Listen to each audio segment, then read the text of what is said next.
जो हजरात जिनको नशिस्तें नहीं मिल रही हैं वो अगर इन ज़ीनों पर ही सेटल डाउन हो जाएं तो बड़ी नवाजिश होगी। हमारे मोअज़्ज़ज़ मेहमानान गिरामी, मेहमान खुसूसी आज के इस इफ्तिताई इजलास के तशरीफ़ ला चुके हैं। मैं स्टेज पे आने की दावत दूंगी जनाब सैयद सरदार अली शाह, वज़ीर तालीम व सक़ाफ़त हुकूमत सिंध, स्टेज पे तशरीफ़ लाएँ।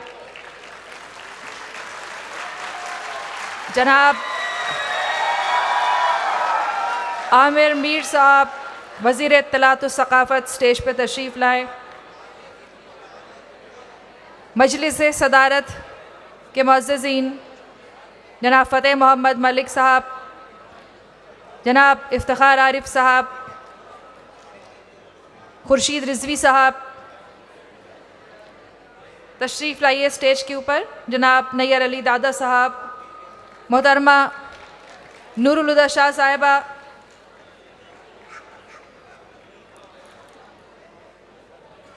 इफ्तिखार आरिफ साहब तशरीफ़ लाइए। अनवर मकसूद साहब से मेरी गुजारिश है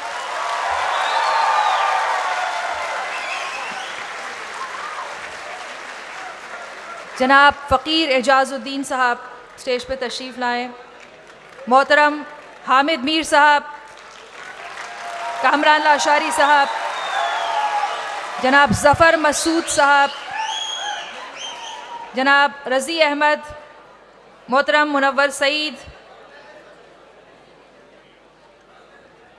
स्टेज पे तशरीफ़ लाएँ।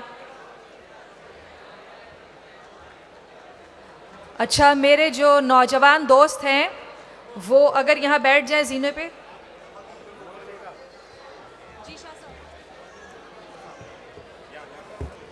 डॉक्टर नुमानुल हक तशरीफ़ लाएं स्टेज पे। मैं गुजारिश कर रही थी कि अगर मेरे नौजवान दोस्त यहाँ ज़ीने पे बैठे और अपने बुज़ुर्गों को कुर्सी पे बैठने थे। औज़ु बिल्लाहि मिनश शैतानिर रजीम, बिस्मिल्लाहिर रहमानिर रहीम।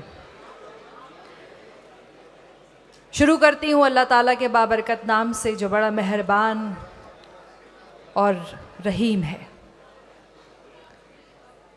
अमजद इस्लाम अमजद जो पाकिस्तानी अदब का एक अजीम सितारा थे, आज वो सितारा गुरूब हो गया।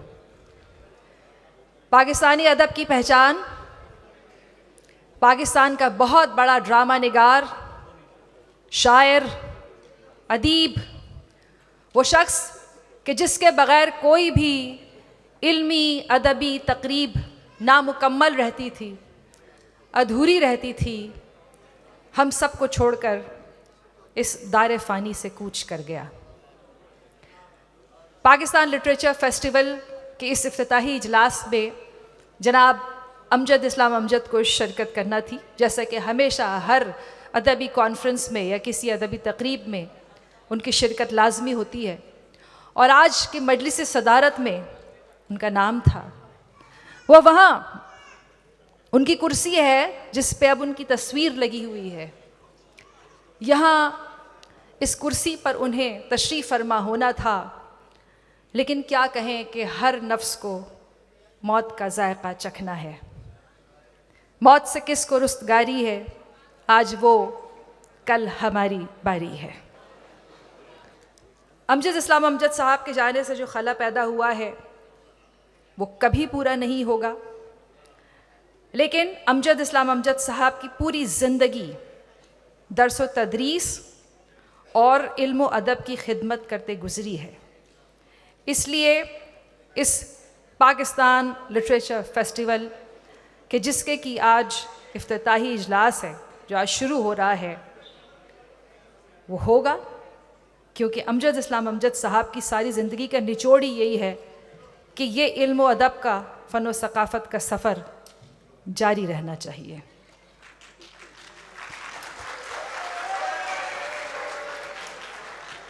पेड़ को दीमक लग जाए या आदम ज़ात को गम, पेड़ को दीमक लग जाए या आदम ज़ात को गम, दोनों ही को अमजद हमने बचते देखा कम।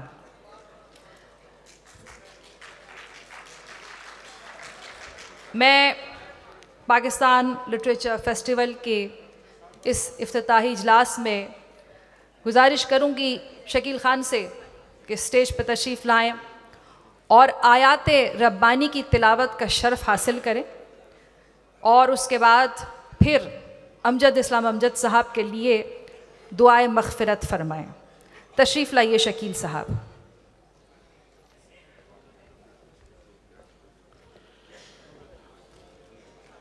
औज़ु बिल्लाहि मिनश्शैतानिर्रजीम बिस्मिल्लाहिर्रहमानिर्रहीम।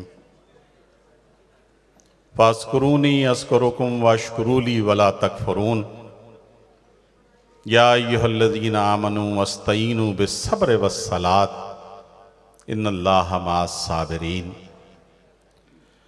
वला तक़ूलू लिमन युक़्तलु फ़ी सबीलिल्लाहि अमवात बल अहयाउम वलाकिन ला तशऊरून। वलनब्लुवन्नकुम बिशैइन मिनल खौफ़ि वल जूइ व नक़्सिम मिनल अम्वाल वल अनफुस वस्समरात फबश्शिरिस साबिरीन अल्लज़ीना इज़ा असाबतहुम मुसीबतुन क़ालू इन्ना लिल्लाहि व इन्ना इलैहि राजिऊन। उलाइका अलैहिम सलावातुम मिन रब्बिहिम व रहमा व उलाइका हुमुल मुहतदून। मौजूद ख़वातीन व हज़रात, अमजद भाई से कल भी मेरी बात हुई थी, 2 दिन पहले भी मेरी बात हुई। वो यहाँ आना चाह रहे थे और कल भी मैंने उनसे गुफ्तगू की थी। आज वो हमारे दरमियान नहीं हैं। अगर कभी मेरी याद आए तो चांद तारों की नर्म गिलगीर रोशनी में किसी सितारे को देख लेना। अगर वो नखले फलक से उड़कर तुम्हारे कदमों में आ गिरे तो ये जान लेना वो इस तारा था मेरे दिल का। हम सब मिलके दुआ करेंगे अमजद भाई के लिए कि वो जन्नत के बाला खानों में इस वक्त होंगे और अपने रब की जन्नत से मुस्तफ़ीज़ हो रहे होंगे। अल्हम्दुलिल्लाहि रब्बिल आलमीन वल आक़िबतु लिल मुत्तक़ीन वस्सलातु वस्सलामु अला सय्यिदिल अंबिया वल मुरसलीन। अल्लाहुम्मा सल्लि अला मुहम्मदिन व अला आलि मुहम्मदिन कमा सल्लैता अला इब्राहीम व अला आलि इब्राहीम इन्नका हमीदुम मजीद। अल्लाहुम्मा बारिक अला मुहम्मदिन व अला आलि मुहम्मदिन कमा बारकता अला इब्राहीम व अला आलि इब्राहीम इन्नका हमीदुम मजीद।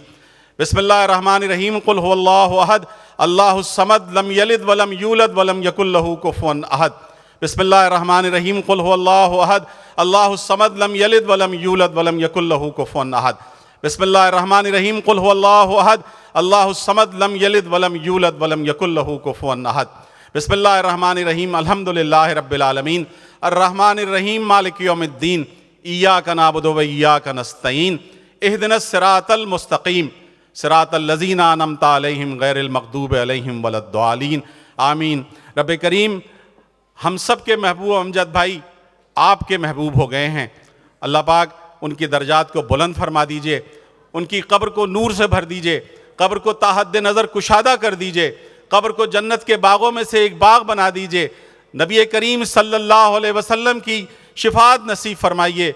हौज़ कौसर पर आपके हाथ से जाम कौसर इनायत फरमाइए। सल्लल्लाहु ताला अला खैर खल्क़िही मुहम्मदिन व आलिही व अस्हाबिही अजमईन बिरहमतिका या अरहमर राहिमीन।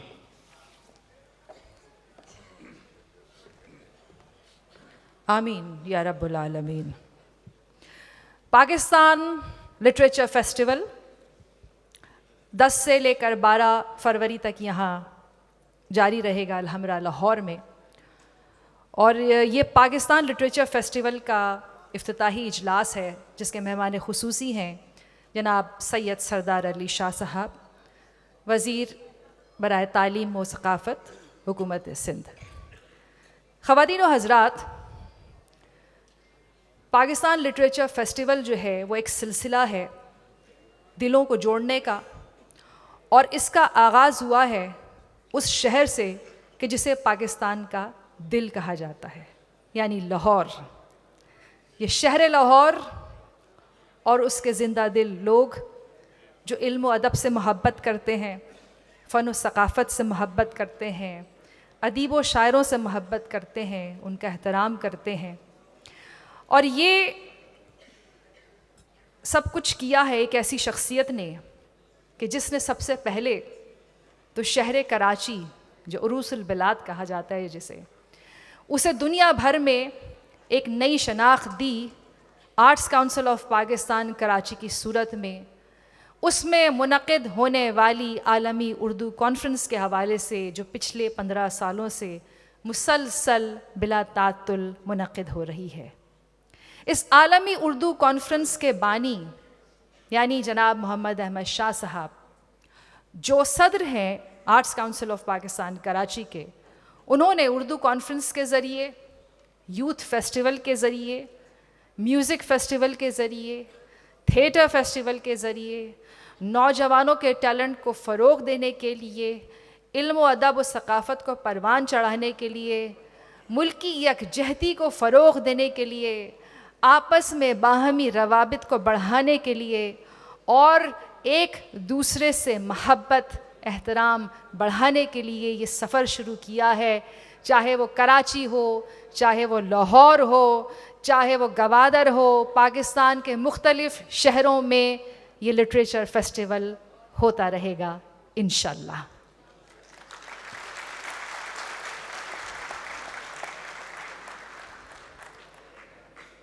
पाकिस्तान लिटरेचर फेस्टिवल जो 3 रोज़ जारी रहेगा, इसमें मुख्तलिफ़ सेशंस होंगे, मुख्तलिफ़ इजलास होंगे जो आप जानते हैं। और मज़ीद इस फेस्टिवल के बारे में बताने के लिए मैं गुजारिश करूँगी जनाब मोहम्मद अहमद शाह, सितारा इम्तियाज़, सदर arts council of Pakistan Karachi, बानी उर्दू कॉन्फ्रेंस, बानी PLF के तशरीफ़ लाएँ। हाँ, मयसर तो नहीं है शादमानी, मगर दिल इंतकामन शादमा है।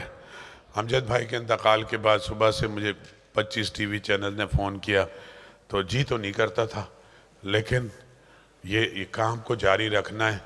और मैं सबसे पहले सैयद सरदार अली शाह साहब, वज़ीर सकाफ़त व तालीम सिंध, जनाब इफ्तिखार आरिफ साहब, अनवर मकसूद साहब, जस्टिस नासरा इकबाल, किश्वर नाइद साहिबा, नैर अली दादा साहब, फ़कीर एजाज़ुद्दीन साहब, ज़फ़र मसूद साहब, हामिद मीर साहब और कामरान लाशारी साहब, नूरुल हुदा शाह साहिबा जो आपके लिए सिंध से मोहब्बत का पैगाम लेके आई हैं, मुनव्वर सईद साहब, डॉक्टर नुमानुल हक, LLF के फाउंडर रज़ी अहमद साहब, एग्जीक्यूटिव डायरेक्टर अल हमरा लाहौर आर्ट्स काउंसिल, जिसने रात दिन हमारे साथ मेहनत की है। बहुत सारी तालमियाँ, जुल्फ़िकार जुल्फ़ी जो मेरा दोस्त है उसके लिए भी होनी चाहिए। अच्छा, आज मुझे अभी बताया मीर साहब ने कि एक्सप्रेस में एक कॉलम छपा है कि ये जो फेस्टिवल हो रहा है इस पे जो करोड़ों रुपए खर्च हो रहे हैं तो वो गवर्नमेंट ऑफ पंजाब ने दिए हैं। तो मैं आपको एक बात बताना चाहता हूँ, उस कॉलमिस्ट को नहीं, आपको, कि एक पानी का गिलास या एक चाय की प्याली भी गवर्नमेंट ऑफ पंजाब ने इस फेस्टिवल के लिए नहीं दी है। ऑन रिकॉर्ड कह रहा हूँ। ऐसा नहीं है कि मैं कह रहा हूँ कि वो कंजूस हैं या बखील हैं, हमने उनसे राब्ता भी नहीं किया था इस सिलसिले में। और दूसरा, आप ये सोच रहे होंगे कि ये जो दरमियान में एक आदमी है ये चीफ गेस्ट क्यों है, ये सिंध का वज़ीर है। पहली बात तो ये कि ऐसा पढ़ा लिखा वज़ीर आपको पाकिस्तान में तो नहीं मिलेगा, ये तयशुदा बात है। दूसरी बात ये है कि मैं सिंध से आया हूँ, मैं पाकिस्तान का बेटा हूँ, मैं सिंध की धरती का बेटा हूँ।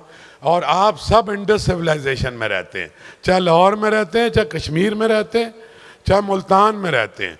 ये एक तहजीब है जिससे हम सारे जुड़े हुए हैं। लाहौर के बड़े लोगों, लाहौर के बड़े लोगों को कि जिनका एक रोल है इसको रिवाइव करने में, नैर अली दादा साहब बैठे हैं, पूरा इसका आर्किटेक्चर की फ़ज़ा इन्होंने बदल दी।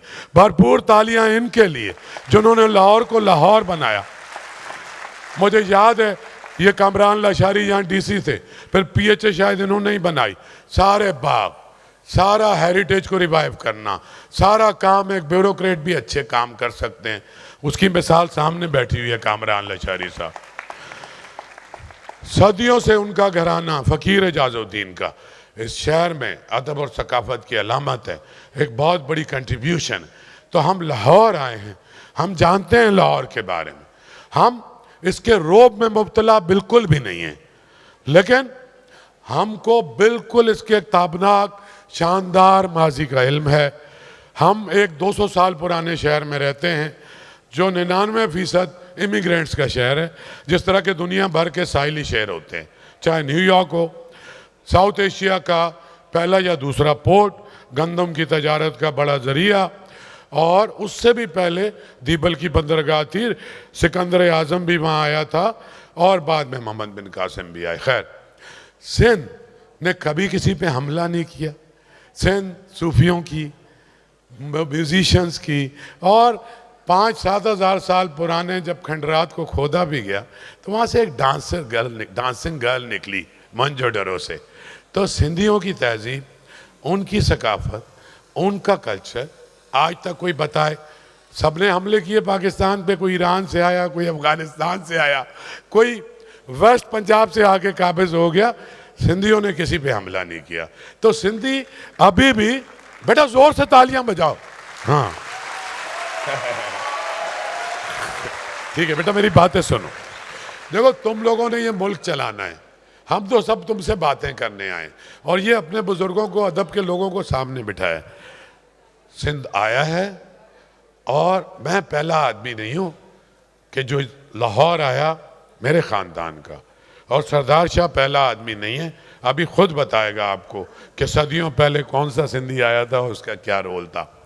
मेरे वालिद की डिस्ट्रिक्ट कज़न, यहाँ मेरा ख्याल है पंजाब यूनिवर्सिटी में से डॉक्टर सैयद अब्दुल्ला, वो भी घर से भाग के निकल गए थे, और उन्होंने उर्दू की कितनी खिदमत की है, सारे पढ़े लिखे लोगों को पता है लाहौर के।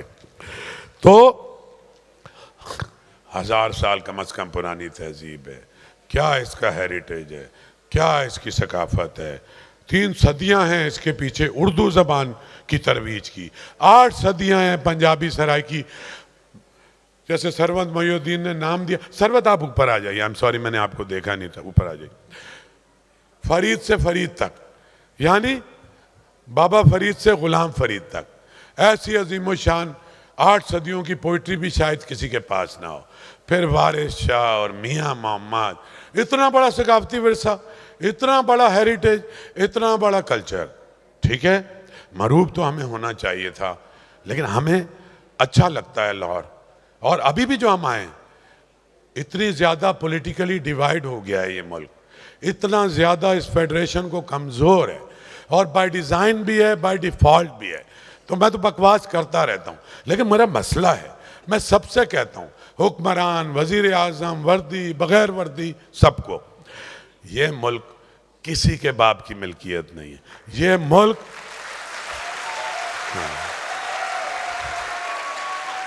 बेटा सुनो, ये मुल्क, इसके 22 करोड़ इनहैबिटेंट्स जो है ना, people of this country, they are the owner of this country, you are the owner of this country. हाँ, तो खुदा के लिए मेरा काम नहीं है, मैं तो अदीब भी नहीं, मेरा काम यह है कि अदीबों को जोड़ना, सकाफत के लोगों को जोड़ना, इकट्ठा करना, एक एनर्जी देना। जैसे आज मैंने यहाँ जमा किए हैं, और यहाँ भी हैं, ये नासिर अब्बास नैयर, ये ज़ियाउल हसन साहब, ये नियाज़ी साहब, ये सारे के सारे, वो अम्बरीन बैठी हुई है, वो अनवर सईद, वो अशफाक हुसैन कनाडा से, वो अच्छा यास्मीन हमीद तशरीफ़ रखती हैं, आगे पीछे जहाँ देखिए। बात यह है, इस शहर को नैयर अली दादा साहब, फ़कीर एजाज़ुद्दीन साहब और कामरान लशारी साहब, इस शहर को एक कल्चरल एक्टिविज़म की ज़रूरत है। सब कुछ आपके पास है, हमारे पास तो कुछ भी नहीं।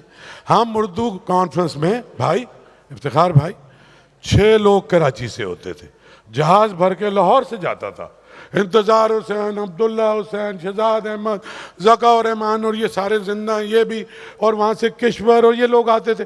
नासरा हमारी वुमेन कॉन्फ्रेंस में भी आती रही है।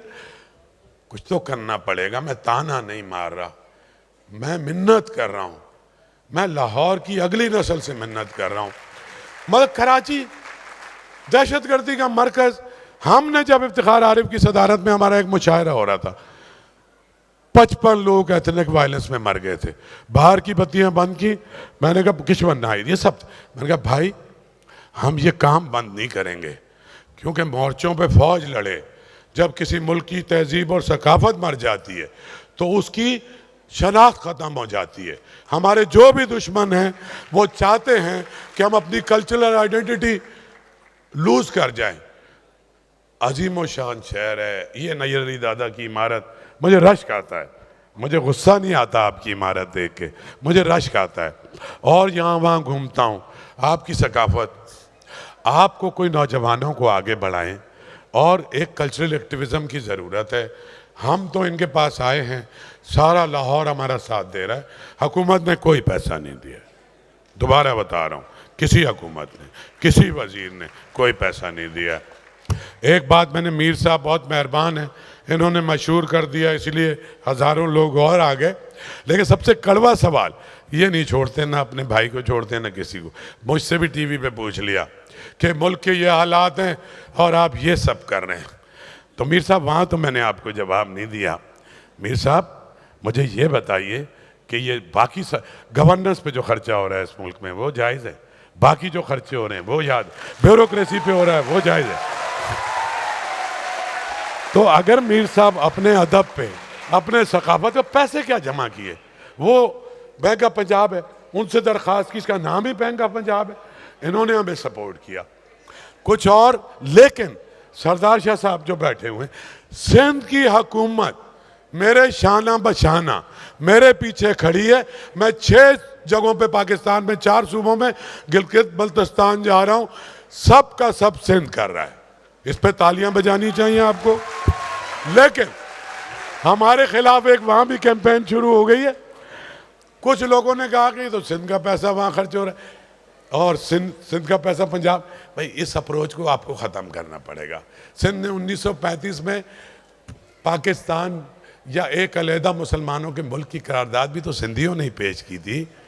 तो मतलब अगर सिंध ये कर रहा है, अभी पैसे लिए नहीं है लेकिन मैं बहुत सारे पैसे इनसे लेने वाला हूँ।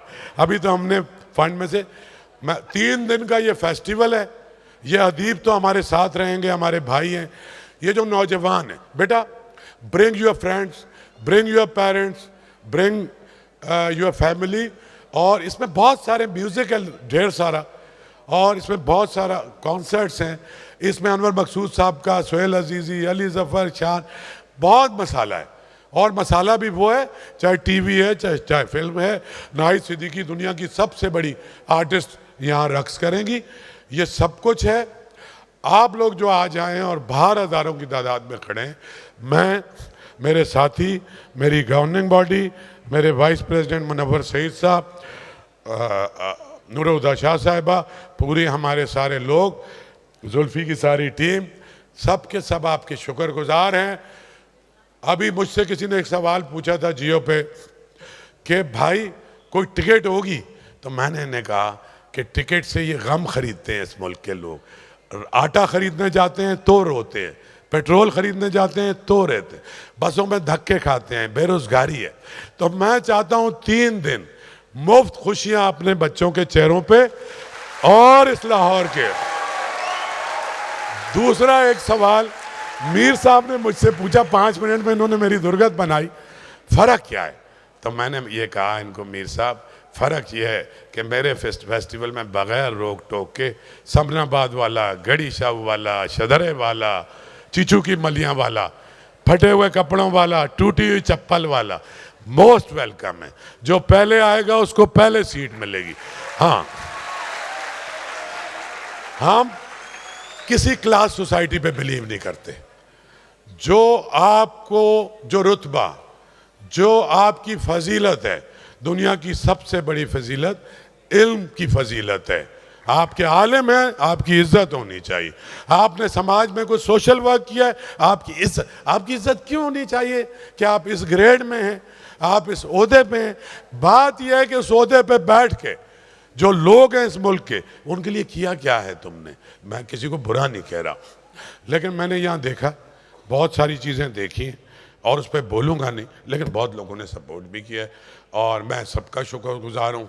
और 3 दिन आप सब ने हमारे साथ रहना है। यू विल हैव फन, लेकिन उसके साथ थॉट प्रोवोकिंग सेशन रखे हुए हैं। एनवायरनमेंट पे है, एजुकेशन कहाँ जा रही है हमारी, उस पे है, और नौजवानों के, हाँ बिल्कुल, हमें अंदाज़ा है तो बहुत बड़े बड़े लोग हैं जो एजुकेशन पे बात करेंगे, एनवायरनमेंट पे बात करेंगे। एक और सेशन है बहुत ही खूबसूरत, लाहौर पुरकमाल, जिसमें नईर अली दादा साहब बात कर रहे हैं, कामरान लशारी साहब बात कर रहे हैं, यूसुफ सली और सलीमा हाशमी। ये जो लाहौर का जो एक अजीमत शान वो है, वो उस पर बात हो रही है। बेशुमार हैं, मेजॉरिटी के लोग वहाँ से, बाकी भी जो बाहर से आए हैं। एक जज्बा खैर सगाली लेके आए। ये हमारा पहला लिटरेचर फेस्टिवल है, आखिरी नहीं है। हमारी कोशिश ये है कि सारी एथनिक कम्युनिटीज़, हमारी सारी ज़बानें, हम फेडरेशन को मजबूत करना चाहते हैं। हमारे सारे लोग, हम इनको कल्चरली कनेक्ट कर दें, हम इनको इंटेलेक्चुअली कनेक्ट कर दें, यही मसला है। मैंने तकरीर बहुत लंबी कर दी, मैं आप सबसे माजरत खा हूँ। जो प्रेसिडियम पे लोग हैं उनका भी शुक्रगुजार हूँ, और तुम सब जो आए हो, क्योंकि देखो मेरे साफ लिखा हुआ है, youth is the only favour, you can lead this country. क्यों कि हमारे से पिछली नस्लें ज़्यादातर हिपोक्रेट या मुनाफिक थी। तुम ब्लंट हो, मुनाफिक नहीं हो, बदतमीज़ भी नहीं हो, लेकिन मुनाफिक भी नहीं हो। तुमको ये मुल्क चलाना है, अपने अपनी यूनिवर्सिटियों में, अपने अपने कॉलेज में आला तरबियत हासिल करो और एक्सेल करो, अपने माँ बाप का नाम रोशन करो, अपने शहर का, अपने सूबे का, अपने मुल्क का, और पूरी दुनिया में फलो फैलो। बहुत शुक्रिया।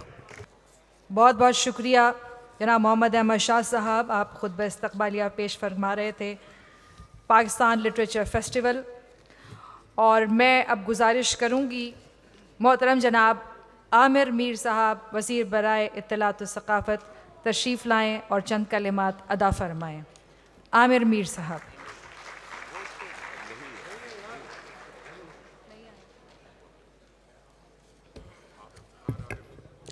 जी, मैं इफ्तिखार आरिफ साहब से गुजारिश करूँगी कि अगर वो तशरीफ़ लाएँ, और अमजद साहब, आपका देरीना साथ था उनका, और फेस्टिवल के हवाले से भी तशरीफ़ लाएँ।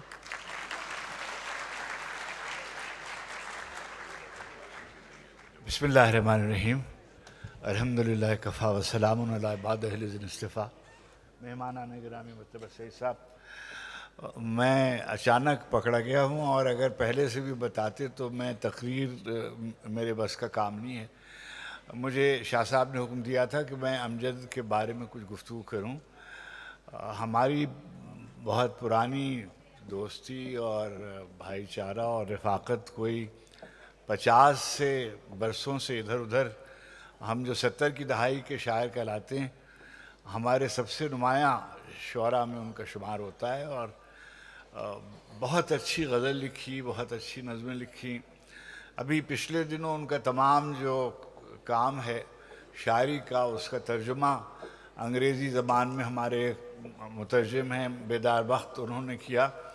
बहुत अच्छे ड्रामे लिखे, और मैं समझता हूँ कि पाकिस्तान टेलीविज़न में जो नामवर लोग हैं, दो चार, उनमें उनका शुमार होता है। ख़ास तौर पे दो प्रोग्रामों का जिक्र करना चाहिए। एक तो उनका प्रोग्राम था जो वारिस, इसके बारे में आप सब जानते हैं, वो एक तरह का संग मील है, और ड्रामे की तारीख़ जो है मुल्क की, सिर्फ टेलीविज़न का नहीं बाहर भी वो बहुत अहम ड्रामा समझ जाता है। बिल्कुल इसी तरह उन्होंने एक सीरीज़ की थी लिटरेचर पर शायरों की।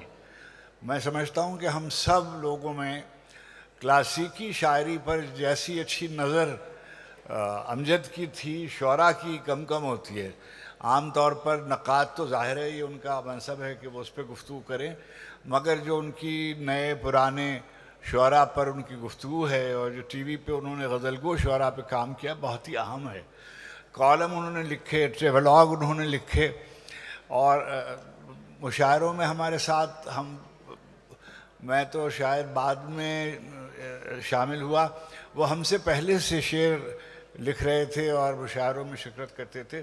सारी दुनिया में जहाँ कहीं उर्दू बोली समझी पढ़ी जाती है, अमजद का नाम बहुत इज़्ज़त से, बहुत मोहब्बत से, मैं समझता हूँ कि हमारे सबसे मकबूल तरीन अदबी शख्सियतों में अगर दो चार लोग हैं तो उनमें उनका शुमार है।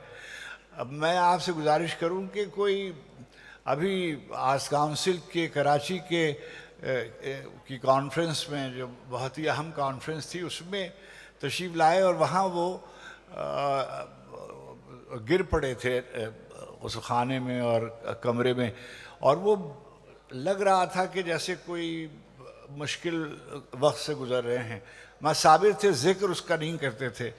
अभी कोई 15-20 दिन हुए पहले मैंने उनसे कोई बात की तो कहने लगे कि मैंने सुना था कि उनको तकलीफ़ हो गई। फिर तो कहने लगे कि मैं उम्रे पे जा रहा हूँ। मैंने कुछ उनसे मजाकन कहा, फिर वो उम्रे पे चले गए और कोई हफ्ता 10 दिन हुए होंगे जब वो वापस आए, और मेरे टेलीफोन पे कोई 2-3 दिन पेशतर कोई उन्होंने मुझे हुक्म दिया, वो कर सकते थे ऐसे।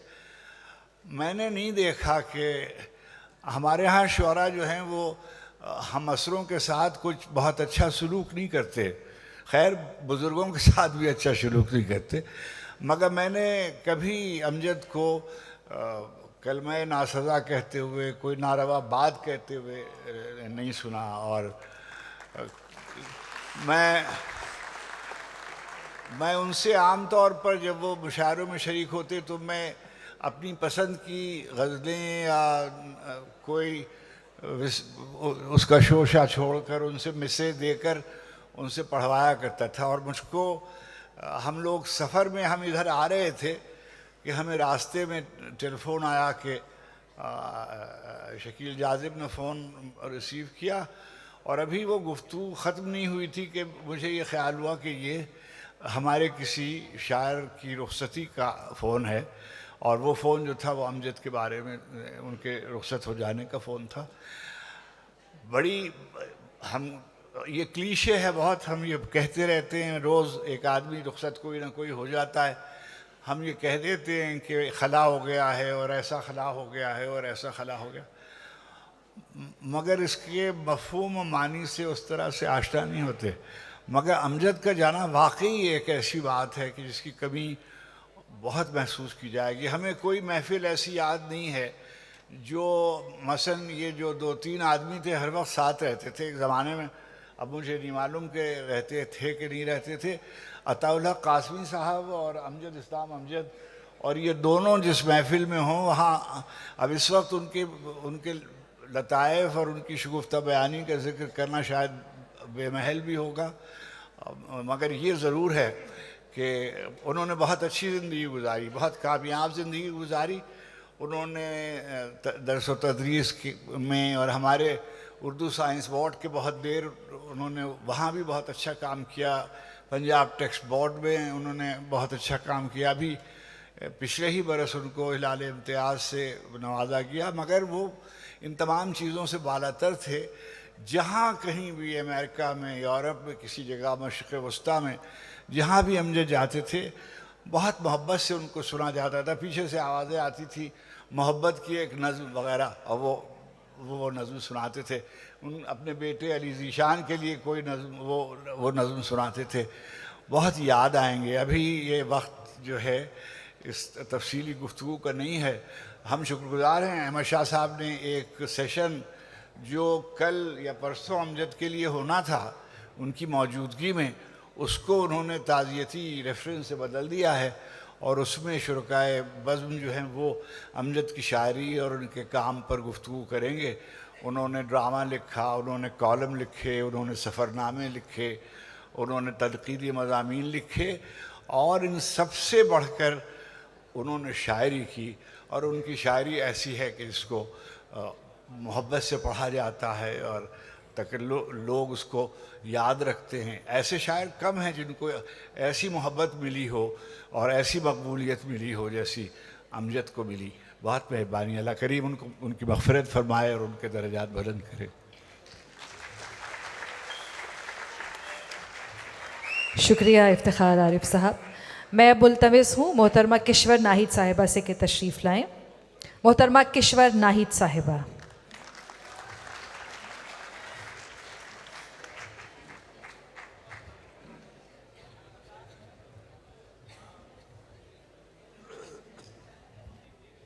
स्टेज पे बैठे हुए दोस्तों और मेरे शहर लाहौर के बच्चों और मेरे शहर लाहौर के सारे दोस्तों जो सामने बैठे हुए हैं, मैं आज बड़ी खुश सुबह रवाना हुई थी कि सारे लाहौर के दोस्तों से मुलाकात होगी।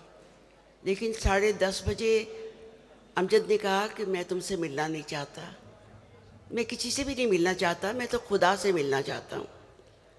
और वो शहर लाहौर को उदास करके चला गया।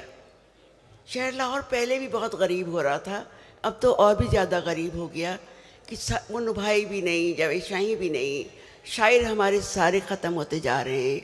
आप लोगों के ज़िम्मे है कि आप इसको स्टेज बनाओ और आगे बढ़ाओ। और हम लोगों ने जो काम किए हैं वो शायद आपको पता ना हो। जिस ज़माने में फ़लस्तीन की शायरी का मसला था, हम सब ने मिल के फ़लस्तीन की शायरी को तर्जुमा किया, फिर हमने अरब की शायरी का तर्जुमा किया, फिर हम लोगों ने उस पर मकामात लिखे और हम एक दूसरे से वो चीज़ें एक्टिव करते थे कि महमूद दरवेश ने क्या लिखा और क्या हुआ। लेकिन अमजद ने ड्रामा वारिस लिख के अपने लिए वो दुनिया कमाई कि जिस मुल्क में भी गया, जिसने किसी ने वारिस का नाम लिया तो तालियां ही तालियां होती थी। वारिस लिखा और फिर ये कि सारी शायरी का तर्जुमा उसकी बेदार बख्श साहब ने कनाडा में किया है और वो इतनी मोटी किताब बन गई है माशाल्लाह। अब हम तो नहीं रहते, इंसान तो नहीं रहते, पर अदब तो रहता है, इंसानियत रहती है।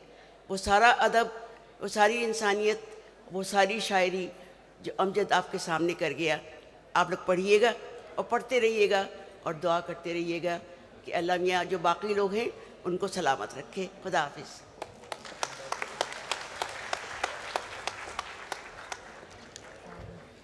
जनाब ज़फ़र मसूद साहब बैंक ऑफ पंजाब से आपका ताल्लुक़, गुजारिश करूँगी तशरीफ़ लाएँ। ज़फ़र मसूद साहब।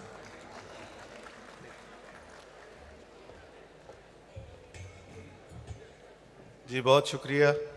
मुझे मेरी जो तकरीर थी वो शेड्यूल्ड नहीं थी, लेकिन मैंने गुजारिश की कि मैं 2-3 गुजारिशात करना चाहता हूँ आप सबके साथ। एक तो अमजद इस्लाम अमजद का जो आज डिपार्चर हुआ है, मेरी हद तक तो, और मेरा यही हमेशा से अपने हर मोहब्बत करने वाले के बारे में एक पॉइंट ऑफ व्यू रहा है कि आप डिनाइल में चले जाएं, एज इफ़ कि he is here, he will show up just now from here.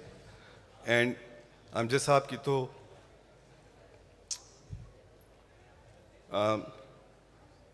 इतनी कंट्रीब्यूशन है कि वो हमेशा ज़िंदा रहेंगे। तो मेरी हद तक वो सिर्फ आज यहाँ मौजूद नहीं है, लेकिन वो हम सब के साथ हैं और रहेंगे। दूसरी मेरी गुजारिश ये थी कि थोड़ी सी तस्हीह कर लूँ मैं ज़रा अहमद शाह साहब की। अहमद शाह साहब ने कहा कि गवर्नमेंट ऑफ पंजाब की कोई सपोर्ट नहीं है। हम डायरेक्टली सपोर्ट नहीं है, मगर हम गवर्नमेंट ऑफ पंजाब ही हैं, तो हमारे through government of Punjab is very much there. और इसी ज़ुमरे में ये भी क्लैरिफाई कर दूं कि गवर्नमेंट ऑफ पंजाब और बैंक ऑफ पंजाब हर वो एक्टिविटी का हिस्सा बनेगा जो हमारे इस शहर के लिए अच्छा है, जो हमारे बच्चों के लिए अच्छा है और जो फ्यूचर के लिए अच्छा है। और विदाउट एनी कंसिडरेशन कि आप कराची से आ रहे हैं या गवादर से आ रहे हैं या लाहौर से आ रहे हैं, आपको बैंक ऑफ पंजाब सपोर्ट करेगा। हम इनको कराची में भी सपोर्ट करते हैं और करते रहेंगे इंशाल्लाह, गवादर में भी और मीरपुर ख़ास में भी और सब जगह पे, क्योंकि ये काम बहुत अच्छा कर रहे हैं irrespective of where he is coming from. Bank of Punjab will remain to represent government of Punjab and will do what is required to be done supported. आखिरी चीज़ ये कि मेरी तरफ से मुबारकबाद अहमद शाह साहब को और इनकी टीम को। बहुत ही खूबसूरत मेला उन्होंने सजाया है और इस तरह की बहुत सारी महफ़िलों की हमें ज़रूरत है। बहुत उम्दा काम कर रहे हैं रज़ी लाहौर लिटरेचर फेस्टिवल के हवाले से। अब हम पाकिस्तान लिटरेचर फेस्टिवल की बात कर रहे हैं, तो इंशाअल्लाह पूरे पाकिस्तान में we will work with Ahmad Shah साहब। हम रज़ी के साथ भी बड़ा क्लोजली काम करते हैं, बल्कि रज़ी की तो मुझे पहली बात याद है कि 3 साल पहले हमने रज़ी को फ़ोन किया और कहा कि हम स्पॉन्सर करना चाहते हैं, तो he said it's music to my ears कि मुझे स्पॉन्सर फ़ोन करके कह रहा है कि हम स्पॉन्सर करना चाहते हैं, वरना कोई फ़ोन करके कहता नहीं है। So we will do whatever is required to be done for this city, for the betterment of the city and for the youth of the city. Thank you very much.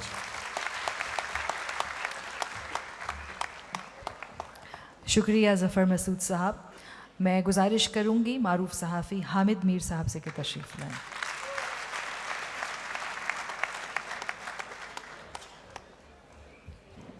बिस्मिल्लाहिर्रहमानिर्रहीम। Stage पे बैठे हुए मुअज़्ज़ज़ मेहमानान और सामीन कराम, जिस तरह किश्वर नाहिद साहिबा ने कहा कि वो आज बहुत से अपने दोस्तों को मिलने के लिए लाहौर आ रही थी, लेकिन फिर उनको पता चला कि अमजद इस्लाम अमजद साहब चले गए, तो इसी तरह मैं भी जब आ रहा था तो मेरे भी जहन में यही था कि वहाँ, क्योंकि ये जो लोग आपको स्टेज पे बैठे हुए नज़र आ रहे हैं, इन्हीं में अमजद इस्लाम अमजद साहब ने भी बैठना था। तो मेरा भी यही ख्याल था कि मेरी उनसे मुलाकात होगी, क्योंकि कुछ दिन पहले कराची में जो उर्दू कॉन्फ्रेंस थी तो वहाँ पर भी उनके साथ मुलाकात हुई। बल्कि किश्वर आपा को याद होगा कि हमने सब ने एक ही मेज़ पे बैठ कर दोपहर का खाना भी खाया था। तो मैं आपको अमजद इस्लाम अमजद साहब के बारे में एक छोटी सी बात बताना चाह रहा हूँ, क्योंकि किश्वर नाहिद साहबा ने और इफ्तिखार आरिफ साहब ने तो उनकी जो अदबी खिदमात के बारे में आपको बताया ना, लेकिन एक उनकी बतौर एक इंसान, हम में बहुत सी खामियां होती हैं, लेकिन हम ख़ता का पुतला है इंसान, लेकिन कोई एक ऐसी खूबी होती है कि वो आपका दिल चाहता है कि ये खूबी मुझ में भी पैदा हो जाए। तो मैं आपको उनकी एक ऐसी खूबी बताऊंगा कि जो हम सब को अपने आप में पैदा करनी चाहिए। जैसा कि इफ्तिखार आरिफ साहब ने आपको बताया कि अमजद साहब जो हैं वो अभी कुछ दिन पहले ही उम्रे के लिए गए थे, तो उनका जो आखिरी कॉलम शाया हुआ है 5 दिन पहले, उसमें उन्होंने अपनी ज़ात में 3 सूबों को इकट्ठा कर लिया है और स्टेज पे भी माशाल्लाह काफ़ी बड़े बड़े लोग इकट्ठे कर लिए हैं। सिर्फ एक मेरी छोटी सी गुजारिश है, अगर आप बुरा ना मनाएं, कि ये जो स्टेज है ना, इस पर सिंध भी नज़र आ रहा है, पंजाब भी नज़र आ रहा है, बलोचिस्तान नज़र नहीं आ रहा, अलबत्ता एक लाहौरी बलोच बैठा हुआ है कामरान लाशारी साहब की सूरत में। तो ये बात मैंने इसलिए की है कि जब हम बलोचिस्तान जाते हैं या बलोचिस्तान के लोग हमें मिलते हैं तो ये लाहौर वालों को पता होना चाहिए, क्योंकि हम लाहौर में बैठे हैं, आपको पता होना चाहिए कि आपके बारे में कौन क्या सोचता है। ये आपको जब तक आप वहाँ नहीं जाएंगे आपको पता नहीं चलेगा, क्योंकि मीडिया पे तो आपको नहीं पता चलेगा। मीडिया जो है उस पर इतनी आज़ादी नहीं है जितनी आप समझते हैं। एक गैर एलानिया सेंसरशिप चल रही है पाकिस्तान में। और आपने कभी सुना है कि मुल्तान की साइड पे लोग एक बात कहते हैं, असा कैदी तख्त लाहौर दे? सुना है कभी? नहीं सुना। तो आपके सूबा पंजाब के अंदर भी जो लोग हैं वो कभी लाहौर वालों से शिकवे के लिए ये लफ्ज़ इस्तेमाल करते हैं, असा कैदी तख्त लाहौर दे। हालांकि लाहौर में ज़्यादातर जो लोग हैं वो उसी किस्म के मसाइल का शिकार हैं जिस तरह के मसाइल पेशावर में हैं, कराची में हैं, मुल्तान में हैं, कोयटा में हैं। लेकिन एक बालादस्त तबका है, वो बालादस्त तबका जो है उसको आप जालिम कहते हैं, उसकी ना कोई ज़ात है, उसका ना कोई सूबा है, वो सिर्फ एक तबका है। तो ये जो अहमद शाह साहब आपको कह रहे थे ना कि उन्होंने कोशिश किया है कि ये 3 दिन जो है लोग बगैर टिकट के आएँ और वो लोग ज़्यादा आएँ जो टिकट खरीदने की कैपेसिटी नहीं रखते, सकत नहीं रखते। तो ये बड़ी अच्छी बात है। लेकिन अहमद शाह साहब से गुजारिश है कि अगली दफ़ा जब वो लाहौर में ऐसा मेला सजाएं तो जिस तरह वो कराची में बलोचिस्तान वालों को बुलाते हैं तो लाहौर में भी आप बलोचिस्तान वालों को बुलाएं। और ये जो लाहौर के नौजवान हैं इनका आप बलोचिस्तान के नौजवानों के साथ इनका डायलॉग करवाएं। खैबर पख्तूनख्वा के जो लोग हैं बॉर्डर एरियाज़ के जो पेशावर तक नहीं आ सकते, उनको अगर आप यहाँ बुला सकते हैं उनको बुलाएं। इसलिए मैं ये बात कर रहा हूँ कि लाहौर को पाकिस्तान का दिल कहा जाता है। तो जो दिल होता है ना उसमें जिस्म के सब अज़ा में कोई भी दर्द हो तो वो दिल को महसूस होता है। लेकिन पाकिस्तान जो है उसके जिस्म के कुछ अज़ा जो हैं उनका ये ख्याल है कि अहले लाहौर जो हैं वो उनका दर्द महसूस नहीं करते। तो शाह साहब आपको वो दर्द महसूस कराना है, लाहौर वालों ने वो दर्द महसूस करना है और आपस में मिल बैठ के बातचीत के ज़रिए दर्द का इलाज भी दरियाफ्त करना है। और आखिर में मैं सिर्फ ये कहूँगा कि यहाँ पर आके मेरे सामने जो बहुत से रोशन चेहरे और चमकती आंखें नज़र आ रही हैं, तो इससे मुझे एक उम्मीद पैदा हुई है कि पाकिस्तान के नौजवान जो हैं, कितने भी मुश्किल हालात हों, उनके हौसले बुलंद रहते हैं। और इस वक्त जो हालात हैं वो आपके सामने हैं। ये बाहर से अंदर आते हुए कुछ 6-7 लोगों ने मुझे पूछा, किसी ने पंजाबी में, किसी ने उर्दू में, हमारा क्या होगा, कुछ बेहतरी के आसार हैं न या नहीं। एक पुलिस वाला मुझे बाहर रोक के कहता है, और सर जी साडा की बनना है। तो बड़े हालात शाह साहब ख़राब हैं। तो इन हालात में आपने ये एक मेला सजाया है, तो ये मेला जो है, इसमें जो गुफ्तगू होगी वो बहुत खुल के गुफ्तगू होनी चाहिए। अपने दिल की हर बात आप यहाँ पे कर दें अच्छी नीयत के साथ, और नीयतों का फल अल्लाह ताला देता है।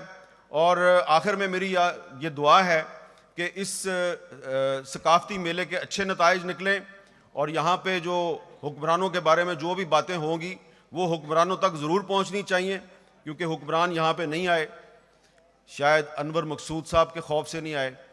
तो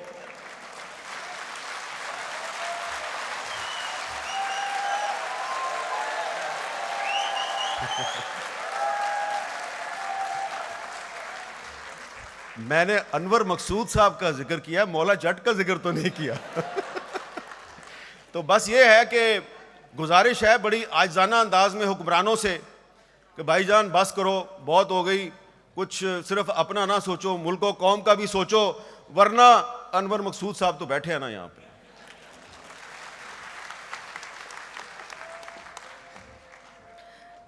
शुक्रिया जनाब हामिद मीर साहब।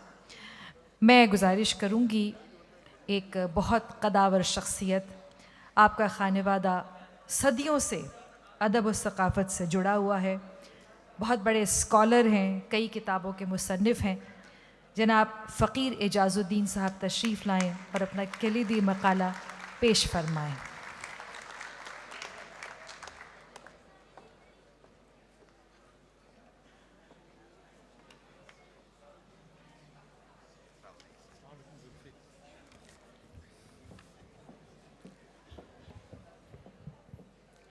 अस्सलाम वालेकुम जी। मिनिस्टर सरदार साहब, शाह साहब, ज़फ़र मसूद साहब, बैंक ऑफ पंजाब, जिन्होंने सपोर्ट किया है इस इजलास को, शुक्रगुज़ार हूँ अहमद शाह साहब का, जो प्रेसिडेंट आर्ट्स काउंसिल पाकिस्तान के हैं, कि उन्होंने मुझे दावत दी आज की शिरकत के लिए। मेरा ख़्याल है इस वक्त मुनासिब होगा कि हम उन लोगों को भी याद करें। हमने अमजद इस्लाम अमजद साहब को याद किया है, वो 20,000 लोग जो कि सीरिया और तुर्की में इस वक्त शहादत पा गए हैं। मैं चाहूँगा कि 1 सेकंड के लिए, 1 मिनट के लिए आप उनको याद करें, उनके लिए दुआ करें। मैं इस वजह से कह रहा हूँ क्योंकि एक ज़माना था जब हमारे यहाँ सैलाब हुआ और तुर्की हुकूमत ने और उनकी आवाम ने हमें पैसा भेजा। आज शायद हमारा भी फ़र्ज़ बनता है कि हम उनको उनकी इमदाद करें, और इसमें मेरा ख़्याल है हुकूमत ने कदम उठाए हैं।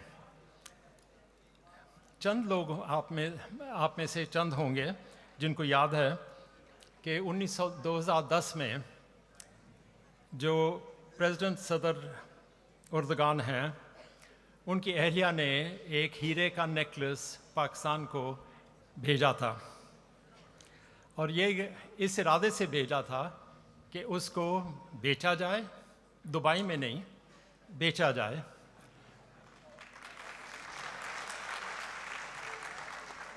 और वो पैसा फ्लड विक्टिम्स को दिया जाए।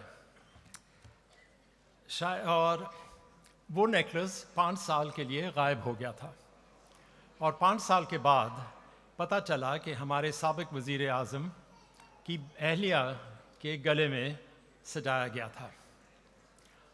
वो फिर शर्म के मारे वापस किया गया। तो मेरी एक इल्तिजा है कि शायद वही वज़ीर आज़म की अहलिया अपने ज़ेवर को अब तुर्की भेज दे।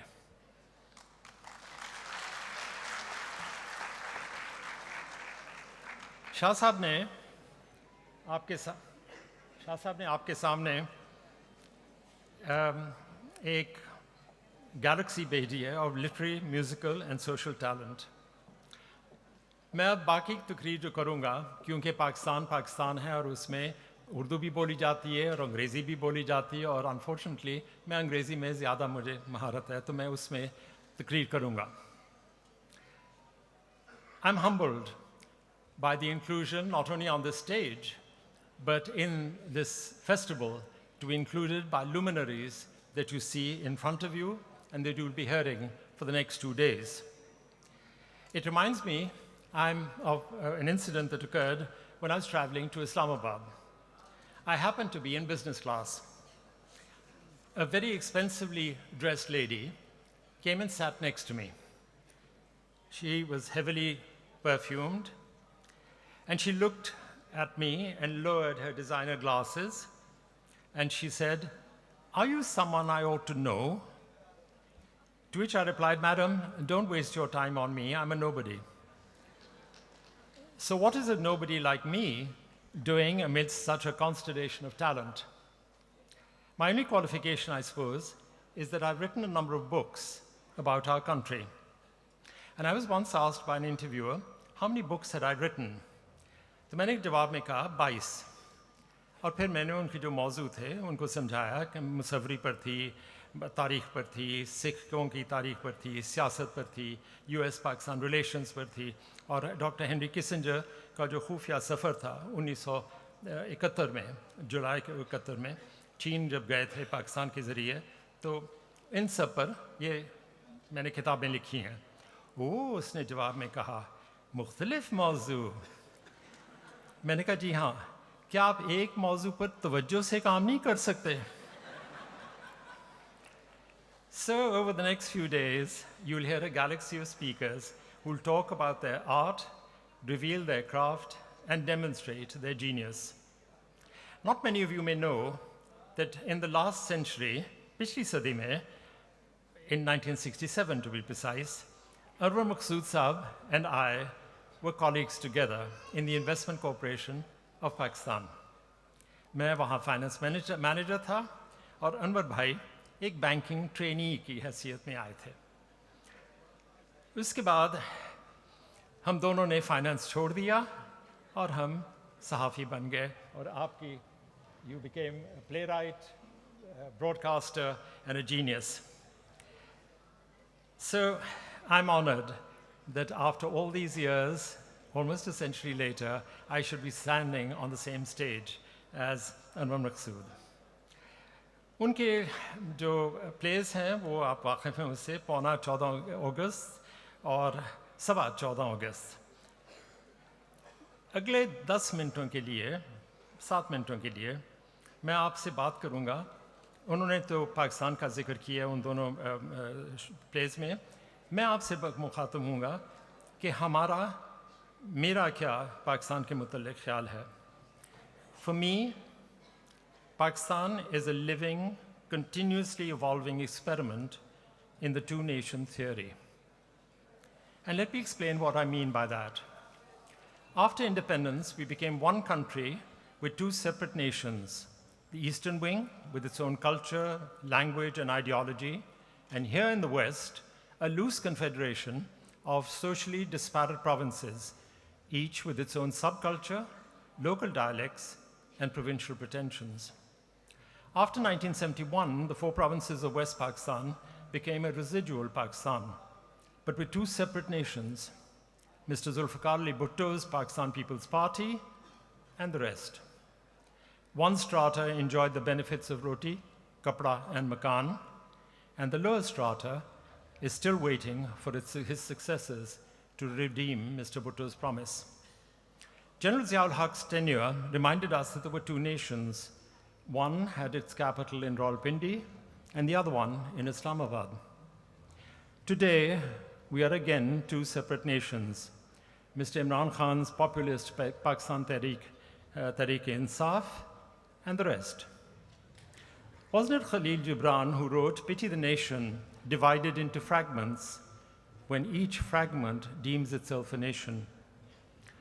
Their state of implacable confrontation between our various provinces reminds me of something I read in Dr. Ambedkar's book, Pakistan or Partition of India. It was published in 1945.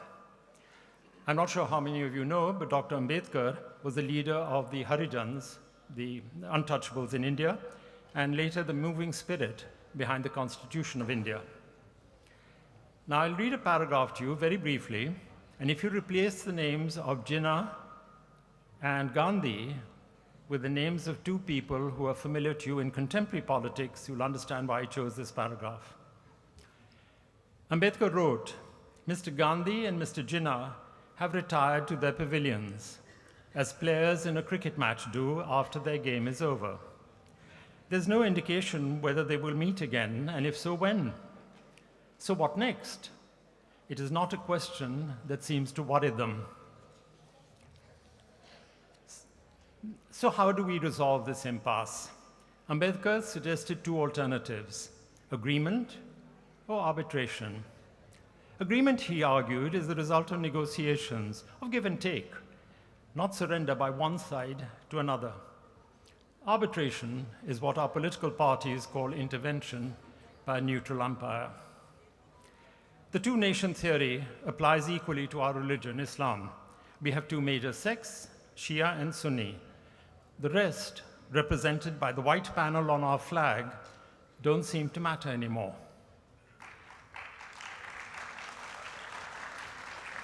We have educationists, and I was the principal of Aitchison College, so I am saying this, मैं दावे से कह रहा हूं. We have educationalists who have forgotten the commitments contained in the 18th Amendment to our Constitution, which we passed with great fanfare in 2010. It legislated that there would be recognition of every children's right to education, and that the provinces will provide a constitutional guarantee of free and compulsory education to all girls and boys up to the age of 16. It also suggested that the curriculum, syllabus, planning, policies, centers of excellence, and standards of education will be the responsibility of the provinces. So where are they, and in which province? We need to acknowledge that our economic reality contains two nations, the privileged haves, and the struggling have-nots. And it's not inconceivable that sooner, if prices continue to rise, the have-nots will revolt against the haves. We're governed by two nations, one civilian and the other in uniform. Each has its own laws. Each has its own laws, its own economy, its own budget, and its own foreign policy. And as the recent funeral of a former president has shown, one nation chooses to bury its dead with full military honors, while the civilian leadership of the other part of the country, another nation, chooses not to send any representative to the funeral. The late Queen Elizabeth was luckier than President Musharraf. But then again, we do this to all our incoming and departing leaders. And to quote Gibran again, pity the nation that welcomes its new leader with trumpeting and farewells him with hooting. The only time we do act as one nation is on occasions like these, organized, for example, by Dr. Shasa. They remind us at such gatherings we should rise above the divisions of politics, economics, and provincialism. We should subordinate ourselves to the supremacy of art, culture, and literature. So why are such gatherings important for creative minds like ours? Muhammad Asad, a Jewish convert to Islam, who translated the Holy Quran and later represented us at the United Nations, provided an answer of sorts. He mentioned that writing is like throwing a pebble into a well. He longed to hear the sound of it reaching its destination. Such gatherings give us a chance to hear the pebble we throw into the dark to reach its destination. You, the audience, are that well, the destination, and your response is the sound we crave. For those who want For those who want more enduring recognition, let me conclude with some advice that late Ejaz Hussain Batalvi Sahab gave to me. मैं उस वक्त मैंने लिखना बंद कर दिया था, तो बटालवी साहब ने कहा, फ़कीर साहब तुसी लिखना बंद कर देता है। मैं कहा हाँ जी बटालवी साहब, कोई पढ़ता नहीं।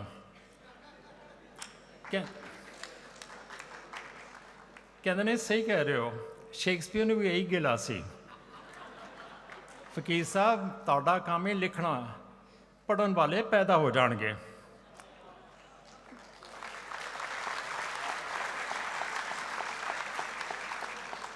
So all of us who are sitting on the stage here, just wait for your immortality. It is yet to be born. क्योंकि ये इजलास जो था वो अमजद इस्लाम अमजद साहब के लिए भी था, तो may I say a few words in tribute to Amjad Islam Amjad Sahab. These words of his are from his anthology जिसका जिक्र किया था आरिफ साहब ने, Light of the Shadows, जो अंग्रेज़ी में तर्जुमा किया था उनकी नज़मों का।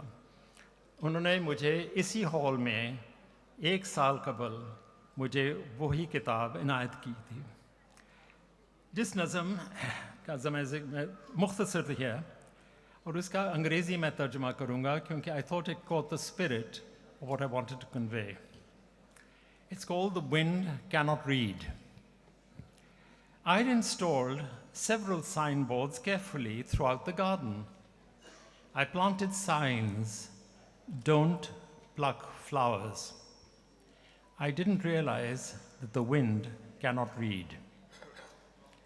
Amjad Bhai, not only the wind, but even death seems illiterate to have taken you away from us. Thank you very much indeed.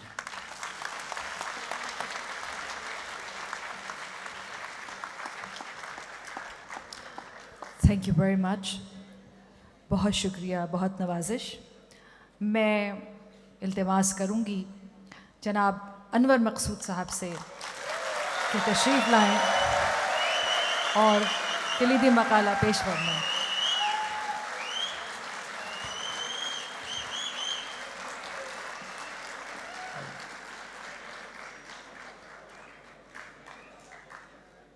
मोहतरम अल्लामा इकबाल साहब, मोहतरम फैज़ अहमद फैज़ साहब, मोहतरम सूफ़ी साहब, मोहतरम सादत हसन मंटो साहब, मोहतरम कासमी साहब, मोहतरम मीरा जी, मोहतरम नासिर काज़मी, मोहतरम मुनीर न्याजी, अशफाक साहब, अहमद बशीर साहब और हज़ारों हैं। आप लोग यहाँ, अब तो उनमें शामिल हो गए अमजद भी। आप लोग यहाँ नहीं हैं मगर ऐसा लगता है कि हर जगह मौजूद हैं, और जो लोग उर्दू अदबी कॉन्फ्रेंस में मौजूद होते हैं वो नज़र नहीं आते। ऐसा क्यों होता है? इतने बड़े नामों को हम भूल नहीं सकते। हर कॉन्फ्रेंस जो है उन्हीं के नाम से है। सरदार साहब खुद बहुत पढ़े लिखे हैं, ख़ास तौर से आपकी मोहब्बत में यहाँ आए हैं। इनकी एक और मोहब्बत भी हो सकती है जिसका मुझे पता नहीं, वो लाहौर में है या नहीं, मगर बहुत नफीस आदमी है, बहुत पढ़े लिखे आदमी है। वैसे मैं कसम खाता हूँ अमजद आज बहुत खुश होगा कि यहाँ से चला गया। हम लोग बैठे हुए हैं अभी तक, मगर ये अल्लाह का जो हुक्म होता है वो ही होता है। अभी ख़बरों में हेडलाइंस थी कि तुर्की के ज़लज़ले में दबे हुए लोगों के साथ पाकिस्तान की हुकूमत खड़ी हुई है।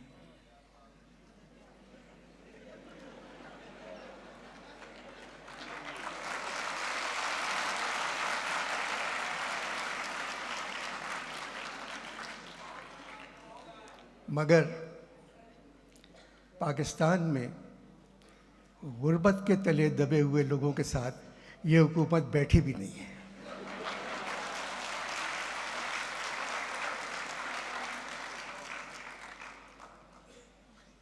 एक तवील अरसे बाद मैं इस हॉल में आया हूँ अलमरा के। बरसों पहले मुझे पीटीवी अवार्ड्स के सिलसिले में यहाँ आना था। पहले वो किले में हो रहे थे, शाही किले में। मगर जब मैं लाहौर पहुँचा तो मुझे बताया गया, ज़िया-उल-हक़ साहब का ज़माना था, मुझे बताया गया कि शाही किले में अवार्ड्स की इजाज़त नहीं मिली, अब वो अलमरा में हो रहे हैं। तो मैं अपनी सारी तकरीर शाही किले के लिहाज से तैयार की थी मैंने, और घर वालों को खुदा हाफिज़ कह के आया था। मगर जब यहाँ पहुँचा मैं तो बहुत से फ़ौजी बैठे हुए थे, सरकारी अफसर आगे वाली सीटों पे। तो मैंने कहा मैं तो तैयारी करके आया था किले के लिहाज से, मगर हुकूमत ने इजाज़त नहीं दी, जिसकी वजह शायद ये हो कि ये अवार्ड लाइव जा रहे हैं, और किले से अगर कोई चीज़ लाइव चली जाती तो उसका रिकॉर्ड ख़राब हो जाता। तो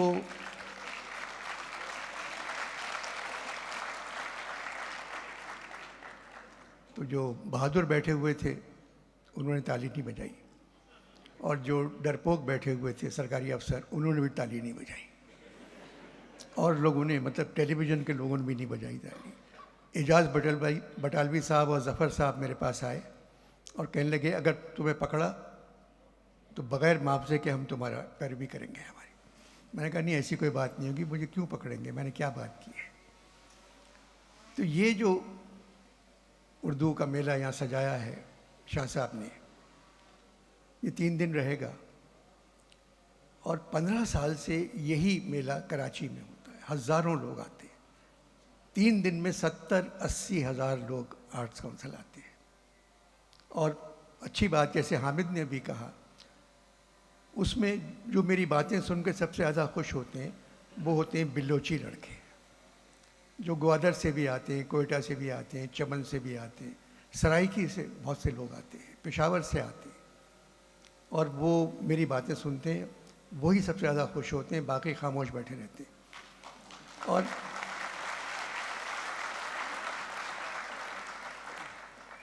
तो बात यह है, मुझे बोलना है इस कॉन्फ्रेंस के आखिरी सेशन में, तो मैं तो यहाँ आ गया हूँ कि मुझे कुछ बोलना था शुरू में। मुझे आप लोगों का इंतज़ार रहेगा इतवार के दिन 5:30 बजे। अब पता नहीं मैं क्या कहूँगा, मगर कहूँगा ज़रूर, क्योंकि पिछली दफ़ा मैं उर्दू कॉन्फ्रेंस में कह चुका हूँ कि उम्र मेरी है 83 बरस। I am 83। 83 बरसों में मैंने अपने कपड़े खुद अपनी मर्ज़ी से उतारे हैं।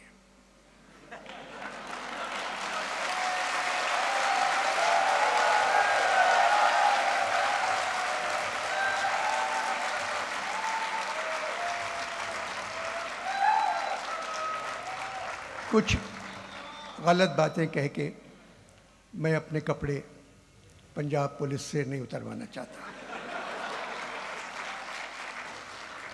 क्योंकि पंजाब की पुलिस को बुज़ुर्गों को बरहना देखने का बहुत शौक़ है।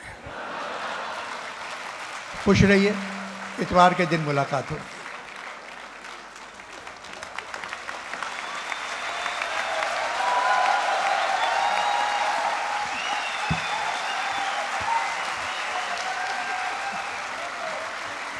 शुक्रिया अनवर मकसूद साहब।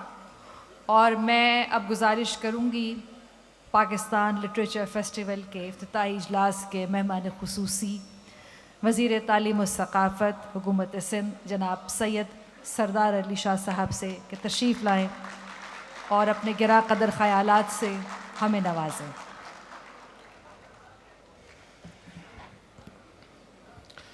मोस्ट प्रेस्टिजियस ऑनरेबल प्रेसिडियम, क्योंकि जितने भी बैठे हैं मेरे तो असातिज़ा हैं वो सब, अमजद साहब का ने कहा था कि मोहब्बत ऐसा दरिया है, गर बारिश रूठ भी जाए पानी कम नहीं होता। आज अमजद साहब, बहुत दुखदायक बात है कि हम यहाँ लाहौर में आए और अपने असलूब के इंतहाई मुनफरद, इंतहाई जमालियाती और उबानवी रंग के मालिक शायर, तख्लीकार आज हम में नहीं है। यकीनन ये बहुत अफसोस की बात है, मगर वो हमारे दिलों में है। अमजद साहब ने कहा था कि बहुत नज़दीक होकर भी वो कितना दूर है मुझसे, इशारा हो नहीं सकता, पुकारा जा नहीं सकता।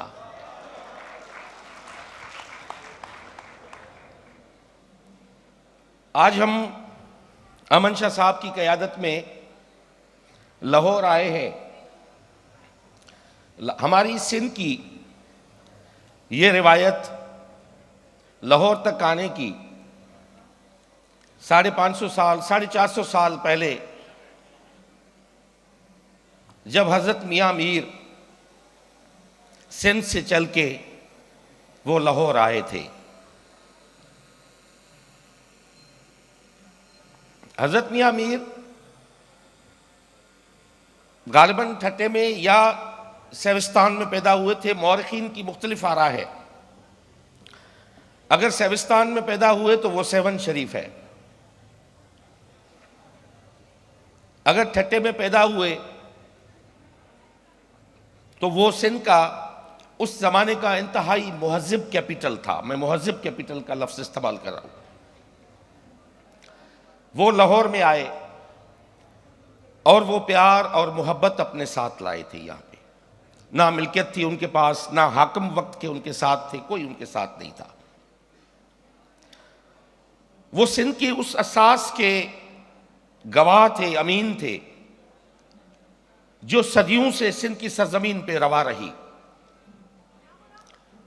वो कलंदर लाल शहबाज की धरती के वो फकीर थे। जब यहां पे पहुंचे तो इंटरफेथ हारमनी का इस पंजाब की सरजमीन पे मियाँ मीर ने वो मिसाल कायम की कि गुरु अर्जन देव, जो गालिबन चौथा पांचवा गुरु था सिखिज्म का, वो जब गोल्डन टेम्पल का बुनियाद रखता है तो हाजी मियाँ मीर को लाहौर से जहमत दे के ले जाता है और अमृतसर में गोल्डन टेम्पल का बुनियाद हजरत मियाँ मीर रखता है। ये उस जमाने की मैं पंजाब और सिंध के साथ जो जुड़ी रिवायतें हैं उसकी बात कर रहा हूं। हमारे पास बहुत कुछ है।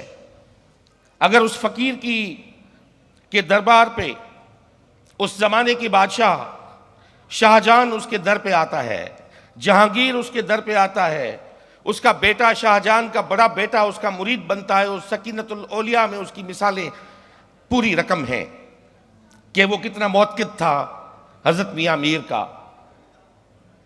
तो हमारी असास ये कोई फ़कत हजरत मियाँ मीर से शुरू नहीं होती। जैसे शाह साहब, अमन शाह साहब ने कहा कि ये हमारी जो असास है, हमारी जो रिवायत है इस खिते की, वो 5-6 हज़ार साल पे मुहित है। और मैं हमेशा ये कहता रहा हूँ कि आज का पाकिस्तान वादी सिंध है, इसको रीनेम, रीशैप करने की ज़रूरत है और नया तारुफ देने की ज़रूरत है दुनिया को। दरिया पंजाब से, सिंधु दरिया पंजाब से सिंध की तरफ बहता है। एक मोहब्बत का दरिया मियाँ मीर की शक्ल में सिंध से पंजाब की तरफ उल्टा बहकर आया और आज एक दूसरा इंटरफेथ हारमनी, मोहब्बत और ह्यूमनिटी का मैसेज लेके अमन शाह की शक्ल में एक उल्टा दरिया लाहौर तक पहुंचा है। कराची में कराची आर्ट्स काउंसिल, मैं समझता हूं कि पाकिस्तान में कल्चरल एक्टिविज्म और एक नए कल्चरल नैरेटिव बनाने का एपी सेंटर बन चुका है। वो एक फर्द है, एक शख्स है अमन शाह। अपनी ज़ात में वो अंजुमन भी है, अपनी ज़ात में एक इदारा भी है अमन शाह साहब। मैंने वहाँ पे देखा है हमारी मिनिस्ट्रियाँ कल्चर वल्चर, ये हुकूमतें ये कल्चरल एक्टिविज्म क्रिएट नहीं कर सकती। वो फर्द होते हैं जो इदारे नुमा होते हैं और वो चल के आगे सोसाइटी में वो एक्टिविज्म क्रिएट करते हैं, जो किसी ज़माने में हमने लाहौर में देखा था। किसी ज़माने में लाहौर में तब तक कारखाने के धुएं में लाहौर जो है वो लपटा हुआ नहीं था। उस ज़माने में दिलों से जो दर्द के दूध उठते थे वो सिंध तक भी पहुंचते थे और हम उन्हीं के अमीन है और उनको देख के जो है हमने लाहौर देखा था और लाहौर तक हम पहुंचे थे। आज पाकिस्तान को, जैसे मैंने कहा कि शाह साहब जिस सफ़र को लेके निकले हैं, ये वो पैगाम 5000 साल हमारा पुराना पैगाम है। वो वादी सिंध का है, जो कश्मीर की मंदा, जो वादी सिंध इंडस सिविलाइजेशन की गालिबन पहली साइट कश्मीर में मंदा है। वो मंदा से लेके गुजरात के ढोलावीरा और काली बैंगन तक के बीच में जो वादी है वो वादी सिंध है। और उस वादी सिंध की असास ये बड़े बड़े हथियार नहीं है जिसकी हम नुमाइश कराची में करते हैं आइडियाज के नाम पे। उसकी असास हामिद मीर साहब ये है कि वादी सिंध के किसी भी आर्कियोलॉजिकल साइट से आज तक वार वेपन नहीं मिला है, कोई जंगी हथियार नहीं मिला है, कोई पैलेशियल बिल्डिंग नहीं मिली है। उस जमाने में कोई बादशाह नहीं था वादी सिंध की तहजीब में, वो सारे फकीर थे, वो सारे मियाँ मीर थे, वहां पे कोई बादशाह नहीं था। आज हम ये चाहते हैं कि पाकिस्तान को एक नया नाम, उसको मजबूत और स्ट्रेंथन करने की अगर रिवायत है तो हमारी 6000 साल से शुरू होती है और हम अपने पाकिस्तान को इन्हीं बुनियाद पे और इसी डगर पे बचाएंगे और एक नया नाम देंगे। हमने बहुत कुछ खोया है, बहुत कुछ खोया है। अब खोने के लिए हमारे पास नहीं बचा। ये जो यूथ नौजवान यहां पे बैठे हुए, मैं देख रहा था कि उनकी जितना एंथुजियाज्म उनमें है और जितनी क्यूरियोसिटी है उनमें, मैं समझता हूं कि इन यूथ को हमें लावारिस नहीं छोड़ना है। हमें इनको बताना है कि हमारे पास बुल्ला शाह भी है, जिसने कहा था कि आज हमें डरने की बात नहीं है क्योंकि हमारे पास वो वेपन्स हैं जिन्होंने 900 साल तक इंतहा पसंदी का बरसगीर में मुकाबला किया है। वो बुल्ला शाह है जिसने उस जमाने में कहा था कि हज ते कीती वन, खून भी पीती वन। वो सचल था जिसने कहा था ना कोई जन्नत ना कोई दोजख ना कोई हूर कसूर, मन असांदा नहीं मनेदा मुल्ला दा दस्तूर। मंदिर ढा दे, मस्जिद ढा दे जो कुछ डंदा, किसी बंदे दा दिल न ढावी रब दिलां विच रहंदा। तो हमारे पास टेस्टेड वेपन्स हैं, हमारे पास वो टेस्टेड वेपन्स हैं जो मोस्ट पैसिफिस्ट वेपन है। हथियार और पैसिफिस्ट होना, वो हमें लेने हैं।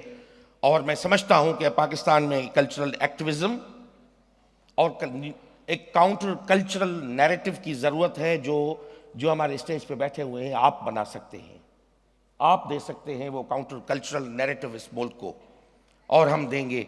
और हमें डरने की बात नहीं है। हमारा सफ़र 75 साल से शुरू नहीं हुआ जो ख़त्म हो जाएगा। हमारा सफ़र 6000 साल से शुरू हुआ है, 6000 साल से शुरू हुआ है। और हमारी कोशिश रही है सिंध में। और मुझे बड़ा अफसोस हुआ, मुझे ये सुनने में आया कि वज़ीर आला साहब भी यहाँ पे आएंगे और सकाफ़त के वज़ीर भी यहाँ पे होंगे। मुझे उनके सामने कुछ बातें करनी थी और उन्हें ये बताना था कि आज अगर झंग में मिर्ज़ा साहिबान और हीर सियालन के किस्से नहीं गाए जाते तो उसका सबसे बड़ा सबब यह है कि यहाँ की रियासत ने बुल्ला शाह को, शाह हुसैन को, सुल्तान बाहू को, ख्वाजा गुलाम फरीद को, बाबा फरीद को वो भूल चुके हैं। वो गेटों पे खड़े दरबारों वाले दरवाज़ों से दाखिल होने की कोशिश तो करते हैं मगर कभी उन दरबारों पे नहीं जाते जहाँ पे फ़कत दर्द और प्यार की बातें होती हैं। अब उस तरफ देखना पड़ेगा। ये फ़कीर, ये सिंध में रिवायत है। हम आज भी कहते हैं कि मैं कल्चर वज़ीर 6 साल से सकाफ़त का वज़ीर हूँ सिंध में, मगर मुझसे ये हो नहीं पाता कि अगर मैं 3 दिन शाह लतीफ़ का उर्स चलता रहे भिटशा में और वहाँ का सकाफ़ती वज़ीर 3 दिन तक वहाँ फ़नकारों के साथ, अदीबों के साथ, उन सूफ़ियों के साथ ज़मीन पे चटाई पे अगर ना सोए तो सिंध के लोग कबूल नहीं करते इसे। हम उस ऐसे वज़ीर को और सकाफ़त को कबूल नहीं करते। हमें कलंदर लाल शहबाज पे भी जाना पड़ता है, हम सचल सरबस्त पे भी हम जाते हैं। मुझे अफसोस हुआ जब मैं ख्वाजा गुलाम फरीद की बरसी में गया था वहाँ पे, तो मैंने कोई पंजाब की हुकूमत की ओनरशिप वहाँ पे नहीं देखी। There was nothing like that. वहाँ पे कुछ स्टेज पे कुछ मौलवी साहिबान थे, कुछ मुफ्ती थे और कुछ मशाइखीन थे वहाँ पे बैठे हुए थे, मगर मुझे वहाँ पे ख्वाजा गुलाम फरीद के थल की काफियाँ सुनने और वो मारू थल के लोगों की बात करने वाले लोग मुझे नजर नहीं आए। और मैं समझता हूं कि पाकिस्तान लिटरेचर फेस्टिवल यकीनन इस बात का, ये जो शाह साहब जो पूरे पाकिस्तान का ये सफ़र की बात कर रहे हैं हर जगह जाने की, तो मैं समझता हूं हमारा पैगाम एक ही है, वादी सिंध का, वो मोहब्बत का, प्यार का, इंसानियत का पैगाम है जो पूरी दुनिया को देंगे, वो आज के पाकिस्तान का पैगाम है।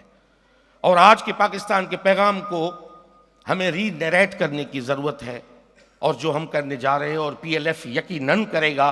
और हम सिंध हुकूमत दम बेकदम, मेरे बिलावल भुट्टो साहब की जब ये यहाँ पे CM साहब को आना था, उनकी तबीयत ठीक नहीं थी, तो मुझे बिलावल साहब की तरफ से हुक्म पहुँचा कि आपको हर कीमत पे वहाँ पे जाना है, और हमें वहाँ पे मोहब्बत की, प्यार की और ह्यूमनिज़म की जो हमारे पास मैसेज है। और हमारे पास सर लेने की रिवायत नहीं है, सर देने की रिवायत है, और इसलिए हम आए।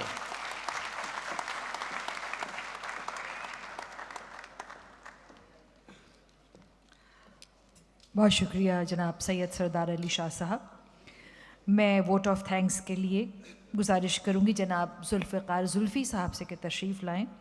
आप हैं एग्जीक्यूटिव डायरेक्टर अल-हमरा। जुल्फ़िकार जुल्फ़ी साहब। Thank you very much.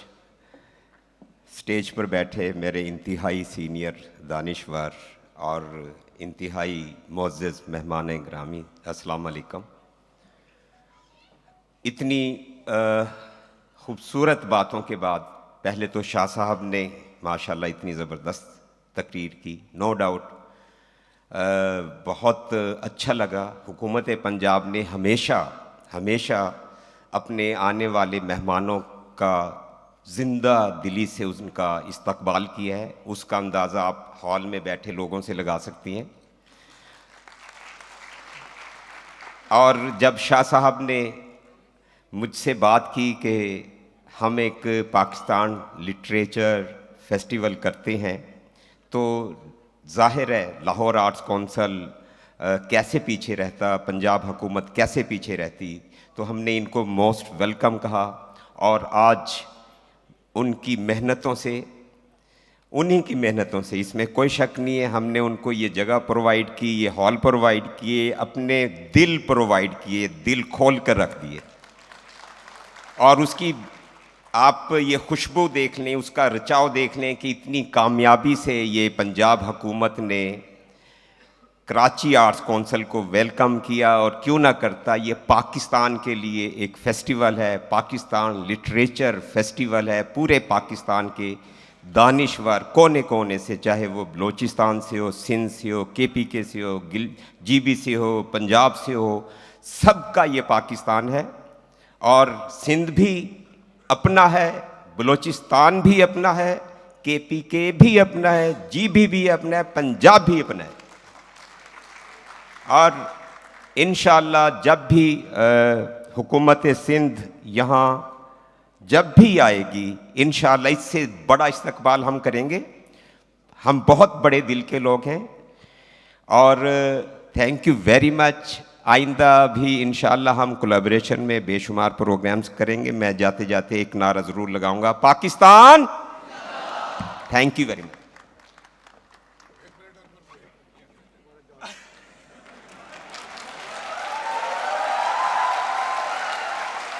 अभी मेरे दोस्त, मेरे छोटे भाई हैं जुल्फ़ी, उन्होंने कहा कि पंजाब की ये रिवायत है कि हर आने वाले को वेलकम करते हैं, मगर जाने वाले को फिर जूता क्यों दिखाते हैं।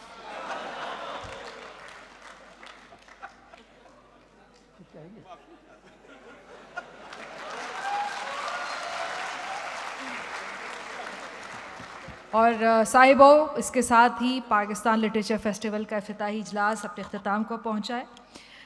इसके बाद हमारे कुछ सेशंस हैं। मैं आपको बताऊं कि यहीं हॉल नंबर 1 में अगला सेशन होगा 21वीं सदी के तहजीबी चैलेंज, पाकिस्तान और फ़िक्र इकबाल, जिसकी सदारत फरमा रहे हैं फ़तेह मोहम्मद मलिक। शुरकाए गुफ्तगू हैं जस्टिस नासिर इकबाल, तहसीन फ़िराक़ी, सैयद नुमानुल हक़, बसीरा अंबरीन और निज़ामत फरमा रहे हैं ज़ियाउल हसन ज़िया साहब। उसके बाद इसी हॉल में सुहेल अहमद अजीज़ी के साथ एक सेशन है जो मोहम्मद अहमद शाह साहब कंडक्ट करेंगे और फिर महफ़िल मौसीकी बाहर लॉन में होगी। मैं आप तमाम हज़रात का शुक्रिया अदा करती हूँ। बहुत बहुत शुक्रिया।